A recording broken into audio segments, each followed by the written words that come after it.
បើយើងនិយាយតែពីស្រឡាញ់ព្រំដែនស្រឡាញ់ការពារទឹកដីតែអាកន្លែងនោះយើងទៅមិនដល់ឲ្យពីណាគេមើលកន្លែងនោះយើងមិនមានការវិវត្តយើងទុកឲ្យពីណាគេទៅ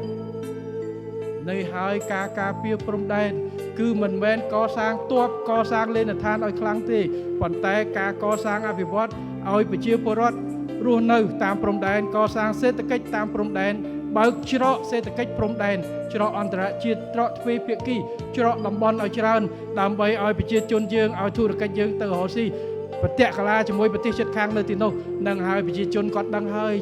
បាទតែពេលគាត់ទៅនៅគាត់ដឹងកន្លែងណាដីយើងដីគេហើយមិនខុសពីនៅអឺរ៉ុបឥឡូវបារាំងហើយនឹងស្វីសនឹងអត់មានបកគោលទេជិះតាមបន្តិចដល់តែគេនៅនោះគេដឹងដីកន្លែងណាស្វីសចូលកន្លែងណាបារាំងយើងដូចគ្នាហើយនេះហើយគឺជាគោលការណ៍ដែលសម្ដេចតេជោបានធ្វើច្រើនអាណត្តិមកហើយខ្ញុំនៅបន្តធ្វើតទៅទៀតពេលជាមួយគ្នាត្រូវបង្រួមកម្លាំងជាតិថែរក្សា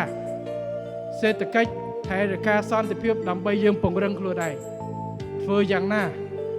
ដើម្បីឲ្យសេដ្ឋកិច្ចយើងប្រជាជនយើងរឹងមាំម្ចាស់ការខ្លួនឯងបូកជាមួយនឹងលើកកម្ពស់សមត្ថភាពយើងប្រកួតប្រជែងទាំងសហប្រតិបត្តិការជាមួយប្រទេសផ្សេងឲ្យបានច្រើនលើគ្រប់វិស័យរួមទាំងវិស័យឯកជននេះគឺជាការស្រឡាញ់ជាតិស្នេហាជាតិពិតប្រាកដ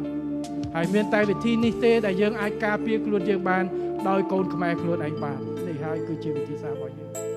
បាទហើយបើថាស្រឡាញ់ជាតិកុំនាំគ្នាឆ្លោះតែគ្នាឯង